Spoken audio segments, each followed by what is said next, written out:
केही दिन अगाडि मलाई एउटा साथीले सोध्नु भएको थियो यो वर्ल्डलिङको वाइफाईमा कसरी डिभाइसलाई ब्लक गर्ने अरू डिभाइसलाई ब्लक गर्ने भनेर सोध्नु भएको थियो र मैले उहाँलाई सिम्पली त्यो मेथडहरू सिकाइदिएको थिएँ र त्यो तरिका एकदम सजिलो भनेर उहाँले भन्नुभएको थियो र आजको भिडियो वर्ल्डलिङ प्रयोगकर्ताहरूको निम्ति रहेको छ र वर्ल्डलिङ एप्समा के फिचर्सहरू छ, वर्ल्डलिङ एप्स के हो त्यो आज हामी हेर्नेछौँ। त्यहाँ सिम्पली तपाईँको वाइफाईको पासवर्ड चेन्ज गर्नेदेखि लिएर डिभाइसहरू फिल्टरिङ गर्ने अनि अरू डिभाइसहरूलाई ब्लक गर्ने अनि विभिन्न फिचर्सहरू छ अनि वेबसाइट ब्लक गर्ने फिचर्सहरू छ। त्यो भिडियो आज हामी चर्चा गर्नेछौँ। यदि तपाईँको वरिपरि तपाईँको वाइफाई तपाईँले सेयर गर्नुभएको छ अरूलाई र बेला बेलामा तपाईँको पिङ हाई हुँदछ, वाइफाई एकदम स्लो हुँदछ र त्यो बेलामा तपाईँलाई एकदमै इम्पोर्टेन्ट काम गरिरहेको हुँदछ र तपाईँले वाइफाईको पासवर्ड चेन्ज त गर्नुहुन्छ, पासवर्ड चेन्ज गर्नुहुन्छ, फेरि तपाईँको साथी अथवा तपाईँको छिमेकी अथवा भनौँ न तपाईँले सेयर गर्नुभएको मान्छे फेरि तपाईँसँग पासवर्ड माग्न आउँदछ, फेरि तपाईँले पासवर्ड दिनुहुन्छ, फेरि तपाईँको वाइफाई त्यसै नै ह्याङ हुँदछ अनि स्लो हुँदछ अनि तपाईँले सिम्पली पासवर्ड दिएर पनि यदि तपाईँले ब्लक गरिदिनु भयो भने, डिभाइस फिल्टरिङ गरिदिनु भयो भने अनि तपाईँले पासवर्ड दिएर पनि त्यो डिभाइस चाहिँ त्यो वाइफाईमा कनेक्ट हुन सक्दैन। यदि तपाईँ यस च्यानलमा नयाँ हुनुहुन्छ भने यस च्यानललाई सब्सक्राइब गरिदिनु होला र मलाई सपोर्ट गरिदिनु होला र यस्तै यस्तै नयाँ टिप्स र जानकारीमूलक भिडियोहरू लिएर आउने छु। सो आजको भिडियो साथीहरू, वर्ल्डलिङले चाहिँ आफ्नो ग्राहकको सुविधालाई मध्यनजर गर्दै प्ले स्टोरमा एउटा एप्स दिएको छ जुन चाहिँ वर्ल्डलिङ एप्स हो। वर्ल्डलिङ हानेर सर्च गर्न सक्दछौँ। यसलाई मैले अलरेडी इन्स्टल गरिसकेको छु। म यसलाई ओपन गर्न गइरहेको छु। ओपन गरौँ र यहाँ लगइन गर्नुपर्ने हुन्छ। यहाँ मैले अलरेडी लगइन गरिसकेको छु। तपाईँहरूले लगइन गर्नलाई आफ्नो जिमेल आइडी र रजिस्टर फोन नम्बर भएर पनि तपाईँले यसलाई लगइन गर्न सक्नुहुन्छ अनि यसको पासवर्ड चाहिँ तपाईँले अफिसले नै प्रोभाइड गर्न सक्छ र तपाईँले पनि यसलाई पासवर्ड चेन्ज गर्न सक्नुहुन्छ।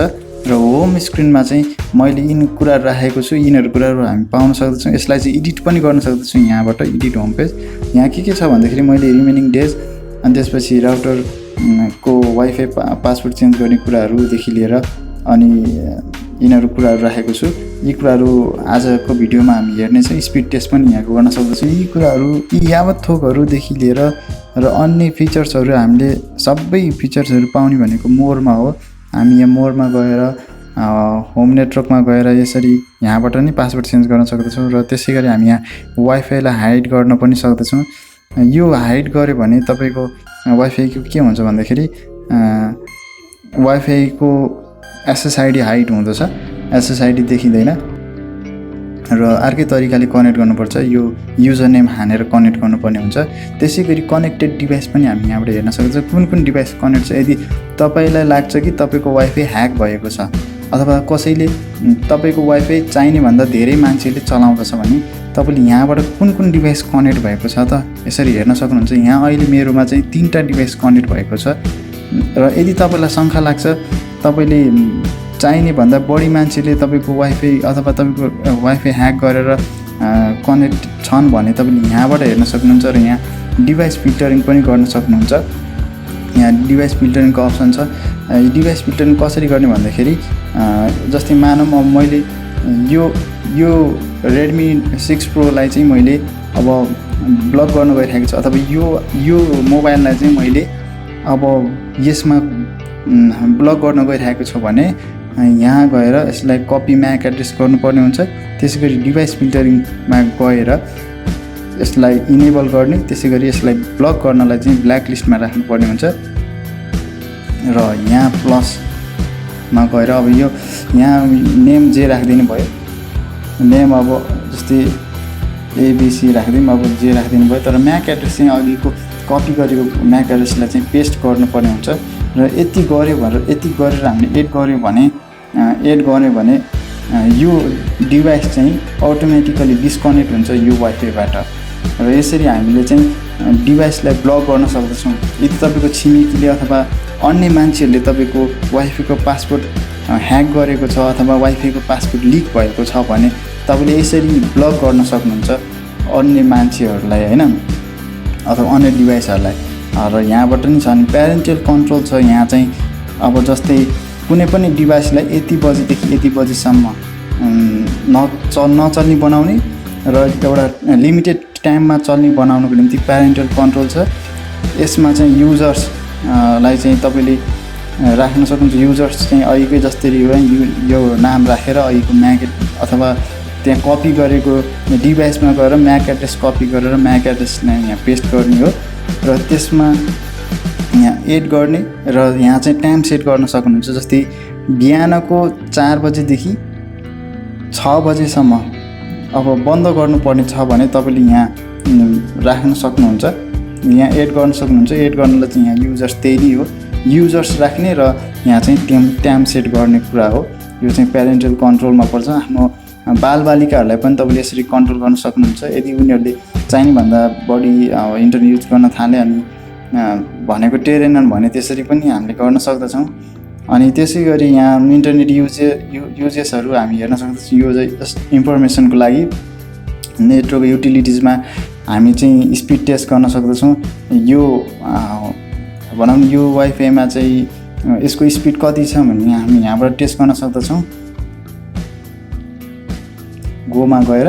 अनि त्यसै गरी सेफ नेटमा चाहिँ एउटा अर्को इम्पोर्टेन्ट हामीलाई चाहिने कुरा के छ भन्दाखेरि यहाँ नचाहिने वेबसाइटहरू छ जुन चाहिँ अलिकति आफ्नो बालबालिकाहरू छ भने तपाईँको घरमा तपाईँले जुन ब्लक गर्नुपर्ने वेबसाइटहरू छ ती कुराहरू चाहिँ हामी यहाँबाट ब्लक गर्न सक्दछौँ। यो यहाँबाट पहिला चाहिँ पिन नम्बर सेट गर्नुपर्ने हुन्छ र पिन नम्बर सेट गरेपछि पिन नम्बर तपाईँले नयाँ पिन नम्बर राख्नुपर्ने हुन्छ सुरुमा र त्यो पिन नम्बर हानेर चाहिँ तपाईँले वेबसाइटलाई ब्लक गर्न सक्नुहुन्छ। र यसलाई चाहिँ अब गेम्सहरू बन्द गर्नु छ भने चाहिँ यहाँबाट हामी बन्द गर्न सक्छौँ। यसमा चाहिँ पिन नम्बर चाहिन्छ। यहाँ मैले सेट गरेको पिन नम्बर पहिला हान्नुपर्ने हुन्छ, नयाँ पिन नम्बर हान्नुपर्ने हुन्छ सुरुमा र त्यही पिन नम्बर तपाईँले हानेर चाहिँ तपाईँले सेट गर्न सक्नुहुन्छ। र यो सजिलो छ यो अप्सन। र यिनै यावत थोकहरू तपाईँले यहाँ पाउन सक्नुहुन्छ। र यसमा मैले आज चाहिँ मैले तपाईँलाई स्पेसल फोकस गर्नेको कुरा के भन्दाखेरि डिभाइस फिल्टरिङ हो। तपाईँको छिमेकी अथवा तपाईँको वाइफाई यदि ह्याक भएको छ भने तपाईँले चाहिँ यसरी डिभाइस फिल्टरिङ गरेर अनि तपाईँको त्यो डिभाइसलाई चाहिँ ब्लक लिस्टमा राखेर तपाईँले ती मान्छेहरूलाई ब्लक लिस्टमा राखेर चाहिँ त्यो डिभाइसहरूलाई चाहिँ ब्लक गर्न सक्नुहुन्छ। र व्हाइट लिस्ट भनेको छ। व्हाइट लिस्ट भनेको के भन्दाखेरि यदि तपाईँको घरमा ल्यापटप मोबाइल अथवा 3टा मात्रै डिभाइस छ, मानव 3टा मात्रै डिभाइस छ र 3टा मात्रै डिभाइस चल्ने अरू डिभाइस नचल्ने तपाईँले बनाउन चाहनुहुन्छ भने तपाईँले व्हाइट लिस्टमा राखेर र आफ्नो डिभाइस अथवा आफूले चलाउने आफ्नो फ्यामिली मेम्बरको डिभाइसहरू चाहिँ तपाईँले यहाँबाट राख्न सक्नुहुन्छ। युजर नेम र म्याक एड्रेस अहिले जसरी कपी गरेर यहाँ राख्न सक्नुहुन्छ। र तपाईँको 3टा डिभाइस मात्रै चल्छ र अरू डिभाइस कनेक्ट गऱ्यो भने पनि त्यो मान्छेलाई पासपोर्टै दियो भने पनि त्यो मान्छेको डिभाइस चाहिँ यहाँ कनेक्ट हुन सक्दैन। कनेक्ट गर्नको लागि फेरि पनि हामीले यहाँ व्हाइट लिस्टमा चाहिँ उसको म्याक एड्रेस राख्नुपर्ने हुन्छ। र यदि कुनै मान्छेलाई ब्लक गर्नुपर्ने छ भने यसरी ब्ल्याक लिस्टमा राखेर ब्लक गऱ्यो भने सजिलै उसको डिभाइस चाहिँ नेटवर्कबाट डिस्कनेक्ट हुन्छ। यदि उसलाई पासपोर्टै दियो भने पनि उसले त्यो पासपोर्टले यो नेटवर्कमा चाहिँ कनेक्ट गर्न सक्दैन। र यी त भए केही फिचर्सहरू जुन मोबाइल एप्समा हामी पाउन सक्दछौँ। र हामी कम्प्युटरबाट पनि यसमा लगइन गर्न सक्दछौँ। कम्प्युटरमा वर्ल्डलिङ्कको वेबसाइटमा गएर चाहिँ लगइन गर्न सक्छौँ र त्यहाँ केही अन्य फिचर्सहरू पनि हामी पाउन सक्दछौँ। जस्तै त्यहाँ केही कुराहरू छ जति कुनै सफ्टवेयरहरू डाउनलोड गरेर सफ्टवेयरहरू दिएको छ, बेसिक सफ्टवेयरहरू जस्तै अब एन्टिभाइरस अनि भिएलसी मिडियाहरू अनि जस्तै गुगल क्रोमहरू यस्तो कुराहरू सफ्टवेयरहरू जुन कम्प्युटरमा चाहिने सफ्टवेयरहरू ल्यापटपमा चाहिने सफ्टवेयरहरू चाहिँ त्यहाँबाट डाउनलोड गर्न सक्दछौँ।